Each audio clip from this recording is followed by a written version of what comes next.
pocas semanas, mi esposo estaba vivo. Y el reino estaba en paz. Aún agonizando, sabía que el reino no aceptaría a una reina.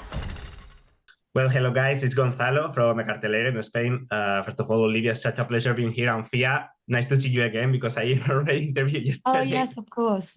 Okay, I don't have a lot of time, but let's go. My first question is about Alicent because I want to know, because in the first season we all know that she was the queen, she was married with Viserys, etc. But in this season, I don't know if she will give more of her importance, of more her protagonist to her children, or is she going to still be the main character of the Greens? I don't know. I mean, I can only see it from Alicent's perspective, where she was the most powerful woman in the kingdom by the end of season 1, and now she has anointed her son. But I don't think she quite realized how big that exchange of power would be, and how, as a dowager queen, the power dynamic has sort of been waned, has waned. And so it's sort of her trying to understand who is she without this power and without the ear to the king, and without the respect that she's used to having in the small council chambers. Yeah, that's interesting.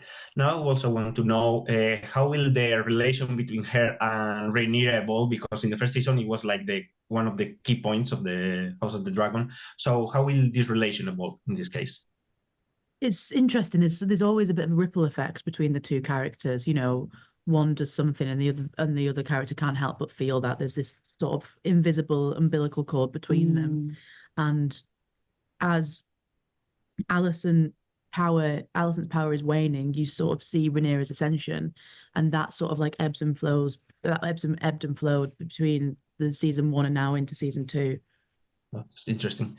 Now this one is for you both, because I want to know, when you did the first season, you didn't know which was going to be the reaction of the fans. Now fans loved it. I don't know if it gave you more freedom for the second season or it gave you more pressure. I think both. Yeah, I'd say the same. I think you try to not think about it at all, really.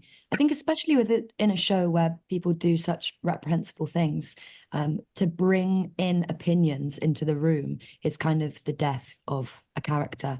You have to have compassion for the people that you play, and that's essentially between you and you, isn't it? Yeah. So I think you try not to think about any of it. It helps when you know that you're making something that people like. Yes, of course. Yeah, God, it helps. Yeah. That's a great philosophy.